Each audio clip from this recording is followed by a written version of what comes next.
Greetings to everyone, and a wonderful and pleasant morning to each and every one of you.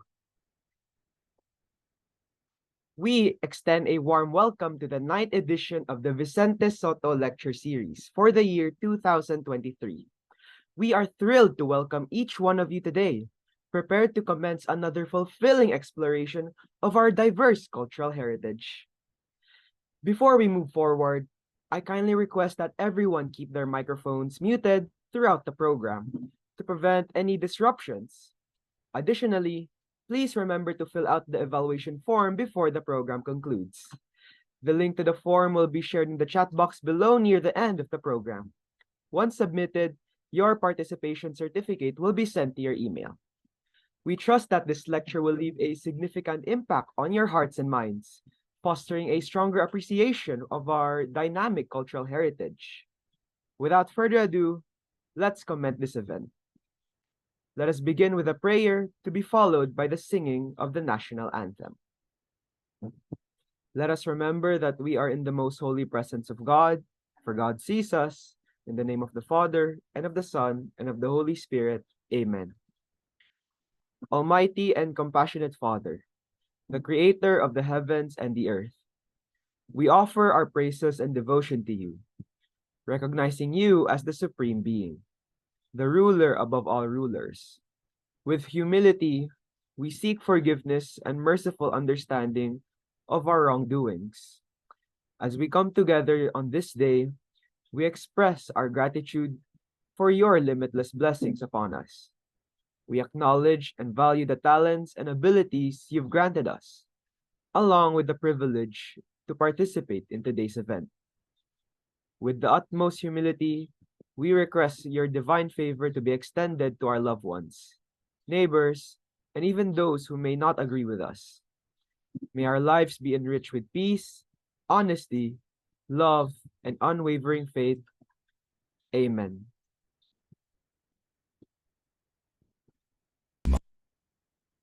Ang pambansang awit ng Pilipinas. Kayang mag-ibig, dalas ng sinakalan, alam ng puso, sa titik mo'y buhay. Lupang hinirang, tuyag ka ng mag-ibig, sa manlulupin, di ka pasisigil, sa nagagang tutok sa simoy at sa langit ng bagaw, ay hinagang tulad, awit sa pagkayang minamahal. Ang isang ng matawad mo'y tagumpay na nag-iindig, ang bituin at araw niya kailan pa may di magdidinig. Lumalang araw ng buwan, maging pagsinta, mo'y langit sa piling mo. Ang hinigaya ng pagkay mga api, ang mamatay ng dahil sa'yo.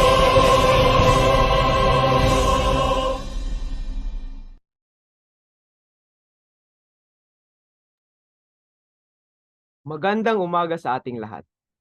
Once again, welcome to the Vicente Sotto Lecture Series. For those who have recently joined us, this series focuses on Cebu's literary, cultural, and historical heritage. Over the past 2 years, we've had the privilege of learning from esteemed researchers and writers on various aspects of Cebuano studies, including pre-war Cebuano fantasy novels, special research archives, Cebuano Christmas traditions, local cinema studies, Cebuano poetry, history, and traditions.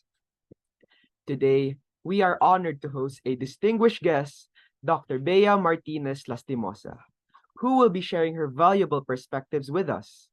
However, before we proceed, let's extend a heartfelt greeting to Mr. Jose Antonio Dasig, who will formally commence today's event.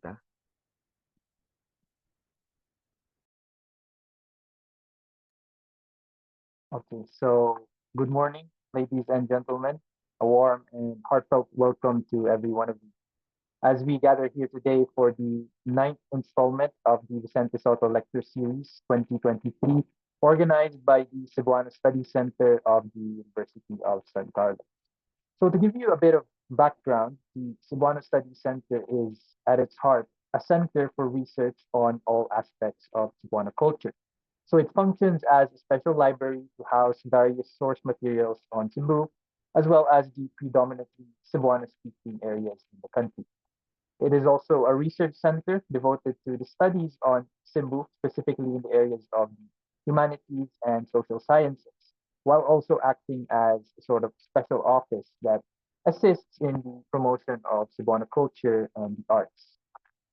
So throughout the years, the Cebuano Study Center has played an active role in enhancing cultural awareness within the Cebuano community, not only through its function as a public library and a center of educational activities, but also through the assistance it has extended to local governments and various community associations. So indeed, the Cebuano Study Center stands as a beacon of dedication, research, and preservation in its unwavering commitment to Cebuano culture. One such example of that commitment is the monthly Vicente Sotto lecture series, revised under the directorship of Dr. Hope Sabanpanil. So the monthly lecture series aims to add to the discourse on Cebuano culture, arts, and history.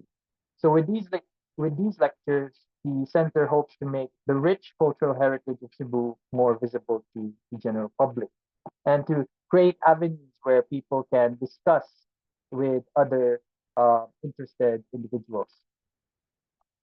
So um,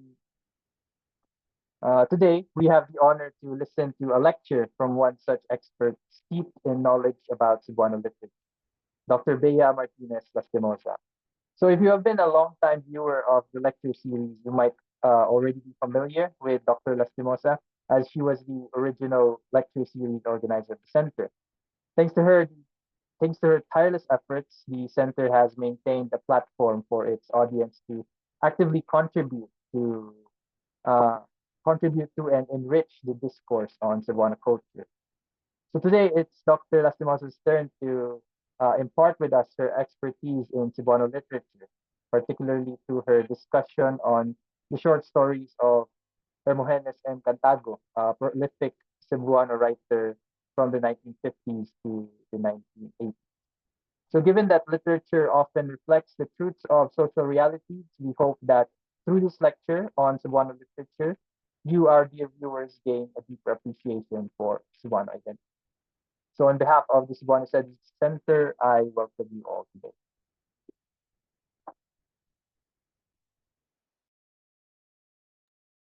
Thank you, Mr. Jose, for your kind reception. Now, we arrive at the highly anticipated part of our event, a moment that has been longed by for many.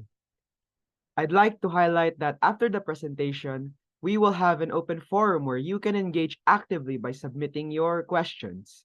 Feel free to use the chat box to share your questions as the lecture unfolds, and we'll attend to them during the interactive session.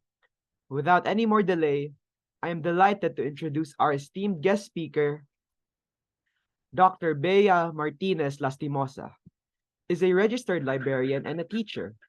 She finished her bachelor's degree in library and information science and her master's degree at the University of San Carlos. She also holds a PhD in literary studies from Silliman University.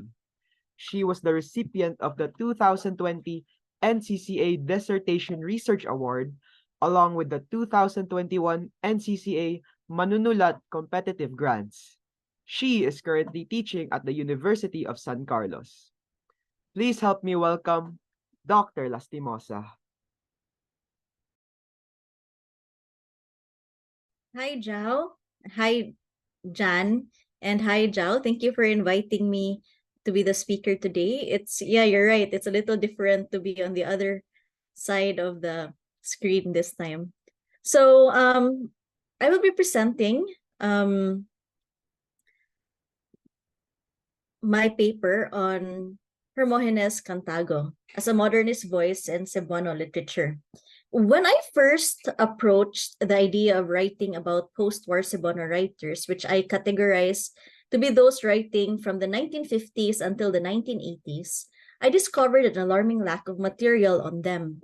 The Cebuano Study Center, especially through the translation work of Dr. Hope, has contributed a lot to rediscovering some of these writers, but there is still a lot of work that has to be done in this area. My goal is to eventually explore the literary history of post-war Cebuano literature and firmly place our writers within that context. But in order to do so, the work of rediscovering our writers must first be done. So during my initial research, I compiled a list of Cebuano writers who contributed to Bisaya magazine between the 1950s and 1980s with a focus on those who published at least more than 10 short stories. Although aware that there are other avenues for publication, I limited my scope to just Bisaya due to constraints in resources and in time. So surprisingly, I discovered Hermogenes Cantago had an extensive body of work, including over 40 published short stories and a handful of serialized novels. So my reaction was like, oh, who is this guy? I had not heard of Hermogenes Cantago until I found his name frequently appearing on the indexes that we have in the Cebuano Study Center.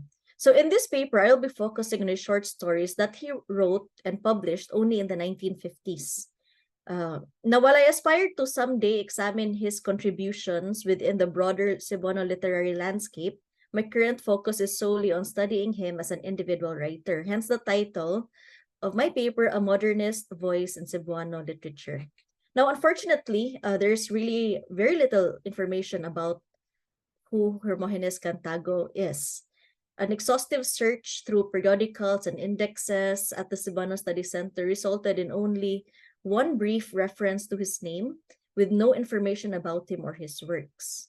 So I need to do more research on who he is. I did reach out to Dr. Russell Mojares, and he told me that Hermogenes Cantago was a well-known writer in his time, and I'm quoting him, particularly among Bisaya readers, but strangely, there's very little information about him. According to Sir Russell, he doesn't recall ever meeting him or seeing him, so he thinks that he may have been based in Manila or outside of Cebu. So at the moment, this is the only information or speculative information that I can provide. So the inspiration for this paper came from a friend who assisted me in translating Cantago short stories. So he drew my attention to the unmistakable modernist elements embedded in Cantago's narratives, which has become the lens through which I now perceive him. So in this presentation, we will be looking at three of his works, Taknaan, Sama sa Maaghop Carnero, and Ang Babae sa Tamboanan. But before we go into that, let me give you a little bit of a background on the modernist trend in Cebuano literature. Now, the 1950s marked a pivotal moment in the evolution of Cebuano literature, signifying a substantial growth and development during this period. So there were actually a lot of factors that contributed to this evolution in Cebuano literature. But a common thread that runs through all of them is the emergence of bilingual writers. So writers who could write in English and also in Cebuano.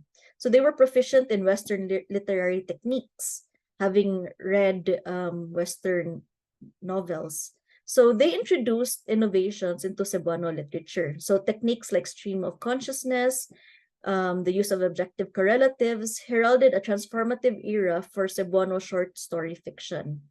Despite experimental stories facing resistance from the Cebuano reading public, there's a significant drop in subscriptions to the Bisaya magazine when these experimental stories appeared.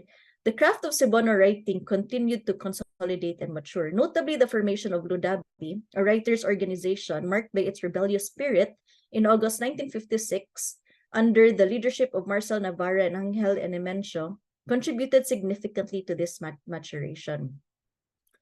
Tiburcio Baguio, who is himself a writer and also a critic, characterized post-war Cebuano literature as distinctly proletarian in origin, conception, and execution. This is in sharp contrast to the bourgeois Philippine literature in English. Continuing the trajectory of realism initiated by Sotto, Cebuano literature retained its reflection of contemporary realities while evolving stylistically. So it transitioned from an overtly didactic tone to narratives infused with greater literary depth, an evolution consistent with modernist tendencies to explore the complexity of human experience.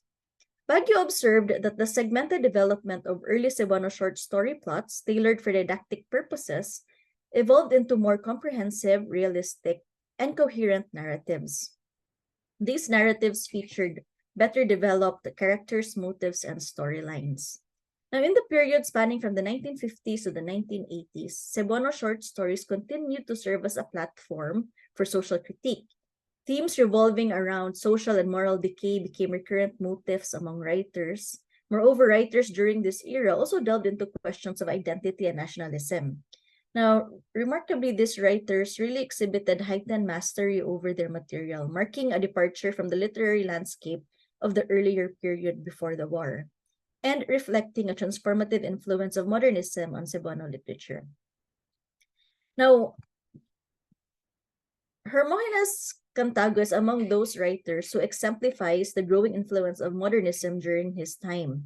While some of his works, like those of his contemporaries, may appear ephemeral to some due to their publication as magazine fiction, a closer examination unveils a distinct stylistic voice that merits attention.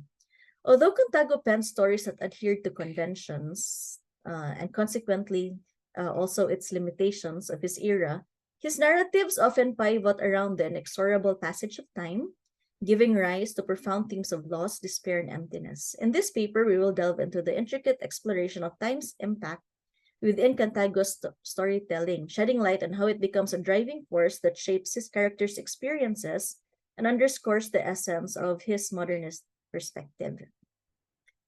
Now, when we look at Hermogenes Cantago's literary works from the 1950s, because I haven't touched on his works after the 1950s, I categorized them based on their treatment of time and the past. So specifically, two distinct approaches emerge. The first approach engages with the past as a clearly defined period in history, often presenting entertaining retellings of popular folk stories. Like, for example, Dumagit. This is a narrative that adheres to a very well-known trope, the trope of two rival datus and the socially frowned upon love between siblings, only to reveal an unexpected twist, the revelation that the brother is in fact an adopted son. Similarly, si Juan Taspucan unmistakably draws inspiration from the widely recognized folktale of Juan Tamad, employing humor and cultural familiarity to engage the audience. But it is Cantago's second approach of the past, or treatment of the past, that is the central focus of this paper. So this treatment transcends mere retellings of folk tales and delves into the intricate relationship between the past and the present. In this second category, Cantago's characters all attempt to navigate a present that is filled with the past. While they are tethered to the relentless progression of time, they must do so with the burden of a loss in their past that overshadows their present and their future. Now, a unifying theme among these characters is their innate yearning to challenge the relentless passage of time. For instance, Gudu from Tacnaan lives in a state of limbo, finding solace and refuge in his memories of Nina, where he can momentarily escape the unyielding progression of time. Conversely, Baldomero in Sama sa Maagkop Carnero is hunted by the ghosts of his past, the mistakes and choices that have etched themselves into his life. His yearning is not for an escape into the past, but a desperate attempt to rewrite the narratives of his life to undo the actions that have led to his remorse and suffering. And Arturo in Babae sa Tambuanan is ensnared in a peculiar temporal predicament, one where he perpetually lags behind the present moment, having fallen in love with a dead girl. So this temporal dissonance leaves Arturo unable to bridge the gap between his yearning for the present and the cruel reality of his perpetual delay. So these characters' shared struggles a testament to the relentless march of time, reminding us that sometimes, despite our fervent desires, the present remains just out of our grasp. So we look at the first story, Taknaan. Cantago employs physical places and objects to represent the persistence of the past and the present. So this is particularly evident in his inclusion of a giant grandfather clock in Tacnaan, suggesting that time is a clear component of existence. So to give you an overview or summary of the story, Gudo, the son of the chauffeur, is in love with his master's youngest daughter, Nina. Despite the disparity in their social statuses, they share a tentative friendship and an unspoken connection. When Nina's education takes her to Spain, where she eventually meets and marries a wealthy man, Gudu is left with nothing but cherished memories of their time together. The narrative unfolds in the present, with Gudu lost in his thoughts of the past as he sits and rests in front of the grandfather clock that was once his master's prized possession. In the story, time and the clock have always meant Nina to Gudu, something out of reach, something he could never afford, something that if he touched to fix it would end in a terrible beating for him. So here's an excerpt from the story, which I translated into English. One morning, Gudu saw that the clock's pendulum stopped swinging. He knew how to open it. He watched his master open it every week. He grabbed a stool and climbed on it. Then he opened the lid, grabbed the hanging key, and inserted it in the keyhole. Right before turning the key, he was startled by a voice from behind. "You, stupid! Why are you opening that?" roared the voice of Nyor Goyong as he appeared on the landing of the stairs. "It stopped moving, sir," stammered Gudu, looking at his master. "I know that," shouted Nyor Goyong. "But I didn't ask you to touch it. Crazy, get off now."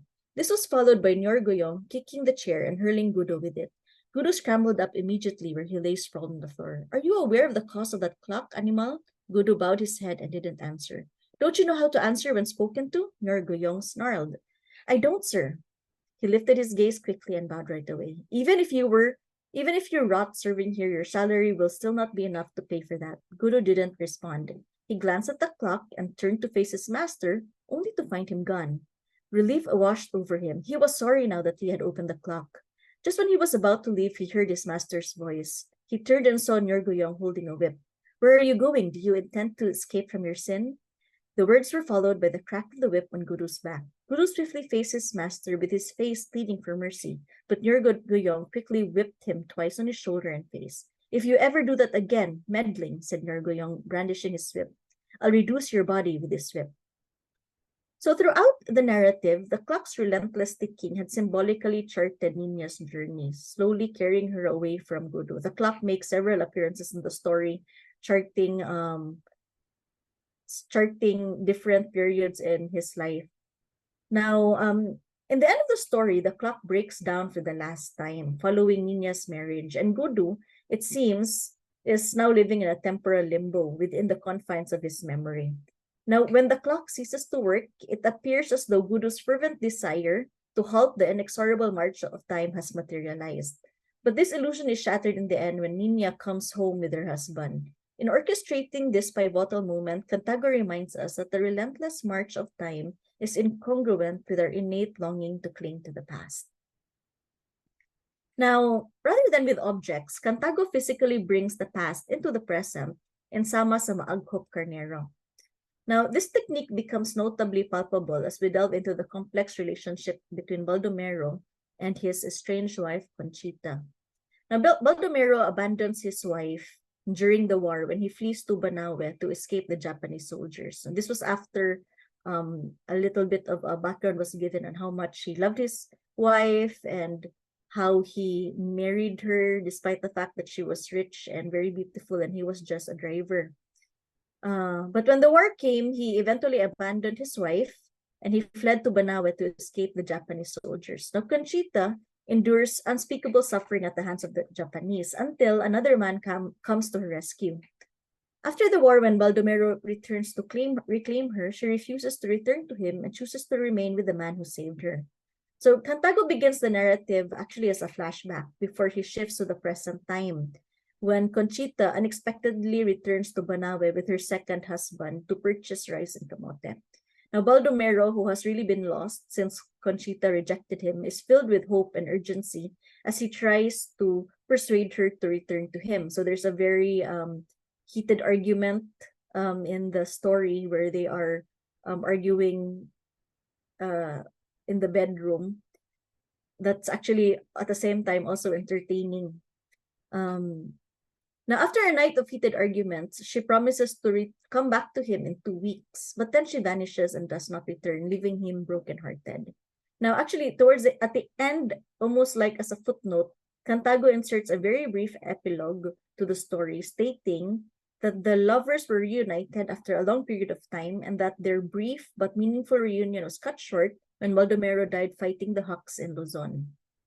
So here's an excerpt describing how heartbroken Baldomero was. So Baldomero returned home to Banawe, where he spent his days in sorrow. He was like a dog without an owner. He frequented the markets and festivities to distract himself from all the tragic truths in his life. He wanted to forget what happened. He wanted to erase Conchita from his memory. But when he was alone, a picture of Conchita would surface in his head and he would grimace in pain. Although there were no visible tears on his face, his appearance spoke of his weeping heart. Ah, women. He would utter these words like a crazy person, reciting the poetry of resentment. Now, Baldomero in this story bears the weight of his past relationship with Conchita like a heavy burden, something he never was able to move on from. His self-perception becomes intricately tied to the past, and he becomes consumed by a relentless desire to resurrect what was lost. A more interesting representation of the passage of time is living in a present that is already too late. And Ang Babaye sa Tamboanan tells that story. It's a story about Arturo Alimar, who loses Letty, the woman he loves, after he indulges in a carnal lifestyle with women, alcohol, and money. So Letty eventually leaves him to finish her education, but when she leaves, she meets and marries another man.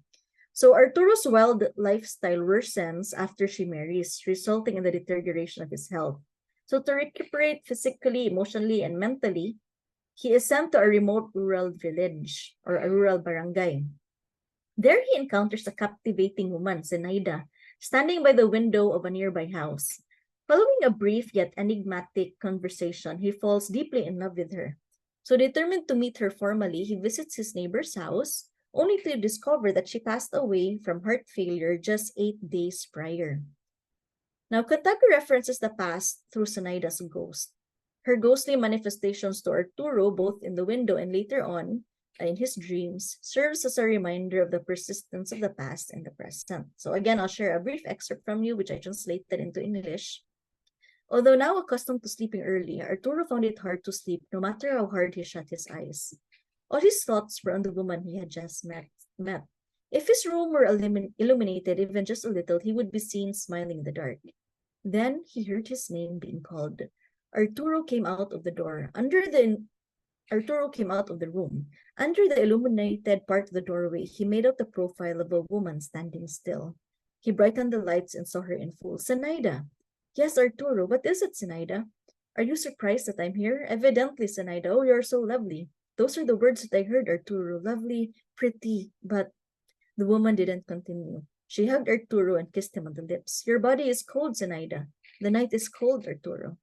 Zenaida, I love you. Believe me. Answer me. I can't answer you here. There, Arturo. I'll answer you there. I'll wait for you. Arturo woke up, rubbing his palms with his face. Now, Arturo is trapped in a present that is already too late because Zenaida had died just 8 days before his meeting her. So this renders him perennially belated, as Arturo purposely makes his way to meet the enigmatic woman from the window on the following day. Cantago masterfully underscores the notion that time, in its relentless march, curtails human autonomy and decisiveness. This is seen in the fact that Arturo has no hope of reclaiming his past or saving his future. In Arturo's story, Cantago paints a portrait of the human condition, one marked by a longing for what once was and what might have been, a sentiment that transcends the boundaries of time itself. So, despite adhering to the familiar conventions of the love stories of his time, Cantago's narratives possess a distinctly modernist quality in their exploration of the burdens of the past and the subsequent shroud of lost despair and emptiness that looms over the present. This prompts a thought-provoking question. Is Cantago merely conforming to established literary traditions, or is he purposefully accentuating the inherent futility embedded within these formulaic narratives? Across all three love stories, the male protagonists find themselves trapped in the anguish of losing the women they cherish most. They become tormented souls, adrift and plagued by a haunting sense of incompleteness. Ultimately, it is their capacity or lack thereof to grapple with their individual pasts that shapes their ability to navigate the tumultuous waters of life. As Cantago meticulously unfolds the influence of time, he stages the gradual dissolution of his character's dreams, underscoring the inescapable truth that the past cannot be resurrected. While he briefly presents moments that seem to suspend time or offer the tantalizing prospect of recapturing what once was, Cantago astutely emphasizes the relentless and irreversible power of time, a force that ceaselessly propels life forward. It becomes evident that grappling with the weight of the past and the losses incurred during the unrelenting forward march of time was a shared struggle among individuals in the post war era. And that's all for my presentation. Thank you.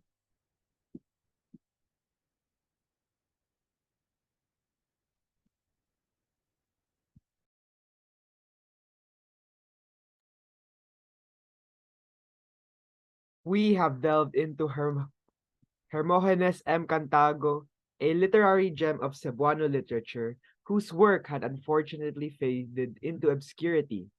Dr. Lastimosa's diligent efforts to resurrect Cantago's legacy and her keen observation of the modernist elements within his short stories are truly commendable. Through her insightful presentation, she skillfully navigated Cantago's narratives from the 1950s, shedding light onto the themes of time's relentless march, metamorphosis, and the prevailing sentiments of disenchantment, longing, and hopelessness that pervade his tales. The lecture has not only enriched our understanding of Cantago's literary contributions, but has also rekindled our appreciation for the cultural treasures buried within the pages of history.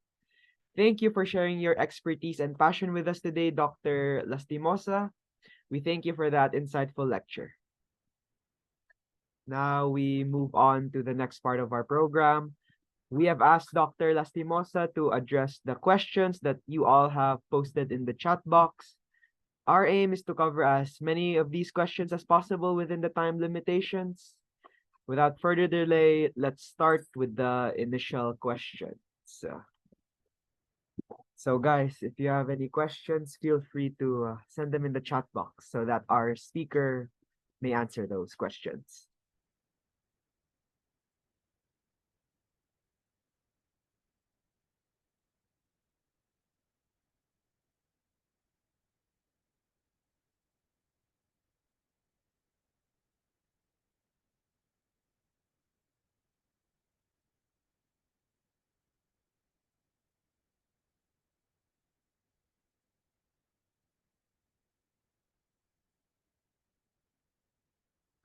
I've received a question right here that has been messaged to me privately. Each protagonist is haunted by his past in unique ways. Which character struggle did you find most relatable and why? I guess the story that I liked the most was the last one, uh, missing our chances and something that we cannot retrieve at all. So it's the last story, Ang Babae sa Tamboanan. I found it to be a very creative way to talk about that problem. She had died just 8 days prior, so it's not really talking about like a ghost, but just about our missed chances that we missed just by very very close, just by a little bit. So that was the story I think that really that I really related to the most, the missed chances that were just so close.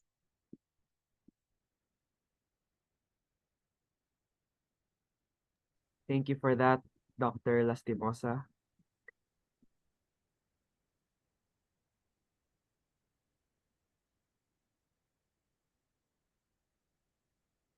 Don't be shy, guys. We encourage active participation from everyone here.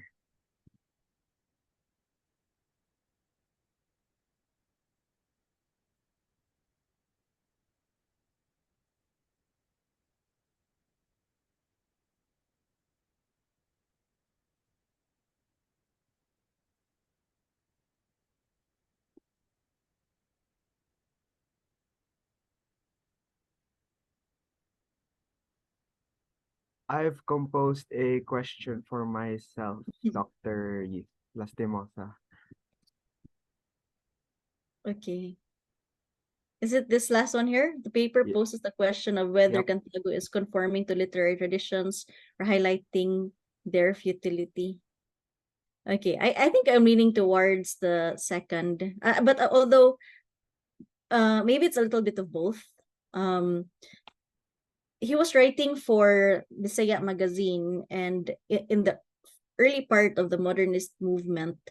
So I think they were still very much bound also by their traditions of writing on their formulas, especially since they were writing for a publication or a magazine that is consumed by the public. So they also had to write for an audience that would, sell. So I think he does both. No, he conforms to their literary traditions, and therefore also some of their its limitations are obvious even in the stories, the limitations of that literary tradition. But at the same time, I think he's also very smartly making us question the futility of them. So the way he uh kind of conforms but at the same time questions it. So I think that's what makes him a very good writer.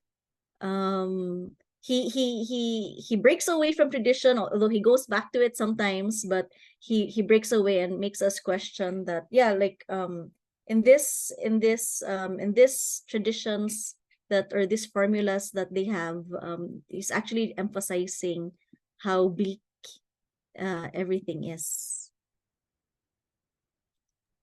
Thank you, Dr. Lastimosa. We have a question here from Mr. Dasig. If Cantago were to write in today's context, how might his stories evolve? Which contemporary issues might influence his narrative choices? At the moment, I can't really answer that. I only looked at his stories in the 1950s. I think we'll have to look. He has a whole lot more of stories that I think I would have to look at if I were to answer this properly. He also has a lot of novels, and I think because I think reading his short stories kind of, because they're short stories, you really have to follow there are certain formulas that make it work. I think maybe his style might, there's a lot of potential also in his novels. So I think his style would lend itself better to the novel form, so I'd also like to look at that. How does he write in novel form? um Perhaps he better fleshes out these questions and problems that he poses in the novel form. So if anyone wants to write a thesis, maybe they can also look at his novels. Although I'm not sure if all of his novels are complete because they are serialized novels. And I didn't have time to trace all of his novels from beginning to end. We have a few missing issues of the Bisaya in the center. So I didn't have time to go through all that, and I just looked at his short stories. I hope that answers your question, Mr. Dasig. I've received another question here that has been messaged to me. Why do you think Cantago chose love as the primary vehicle to discuss the weight of the past and the passage of time? Could there be another emotion or experience that might serve this purpose as effectively? Okay, so I think again I'll have to look at more of his stories, not to see. I cannot say per se if this is the only vehicle that he chose. I mean, I'm only looking at the 1950s.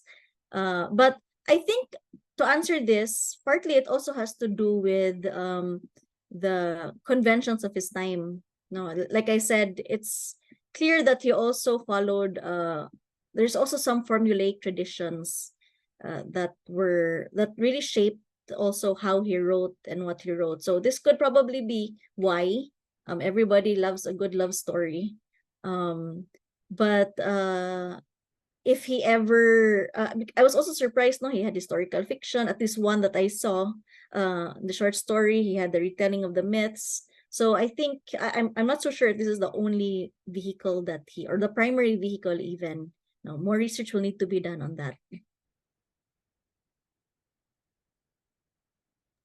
Thank you for that, Dr. Lastimosa. I hope that answers the question.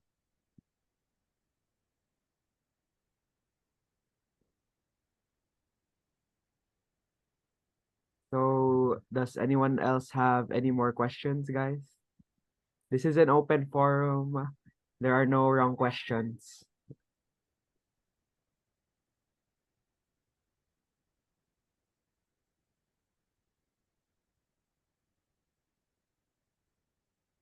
If there are no more questions, let us proceed na lang.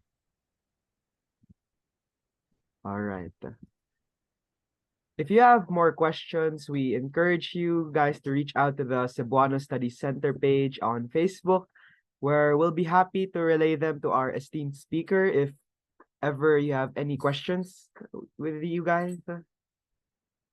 And yeah, it's time to extend our deepest thanks to our esteemed speaker in recognition of her priceless input. We've prepared a certificate of appreciation. I invite Mr. Jose to step forward and share the contents of the certificate with us. So, hello again, everyone. Hello, Ms. Bea. Thank you very much for your presentation and for accepting our invitation and for sharing your knowledge and expertise with our audience today. So, to show our humble appreciation, we'd like to present you with this certificate of appreciation.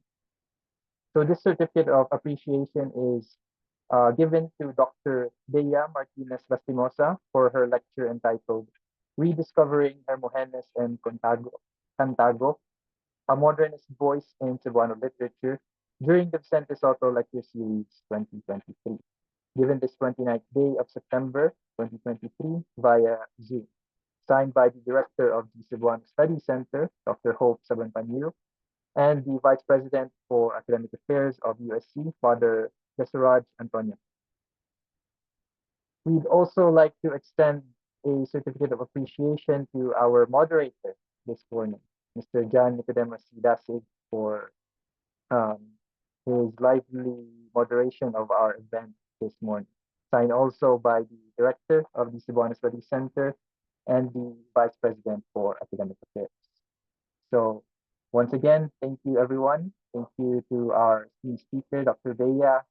Thank you to our moderator, and thank you to our participants. Thank you, Jao. Thank you, John. And hi, Raf. We once again express our sincere appreciation to Dr. Lastimosa for her valuable contributions during the Vicente Sotto lecture series.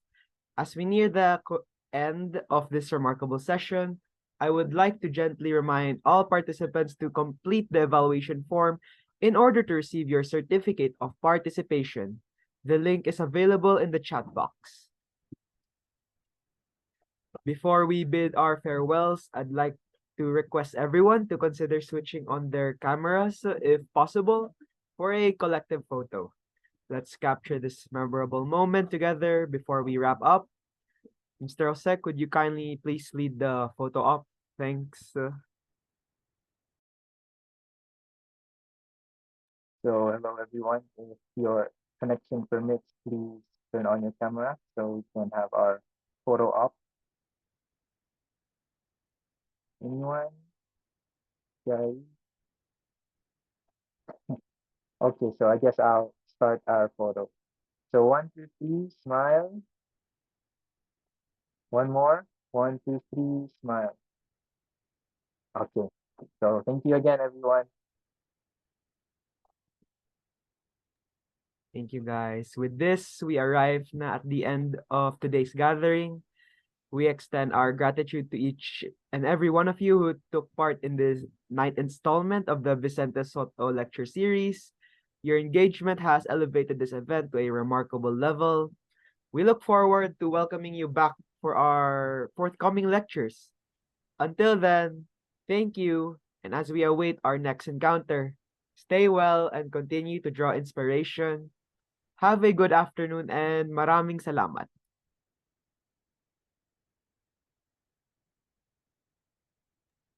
Thank you everyone for attending. See you in our future lectures. Thank you, guys.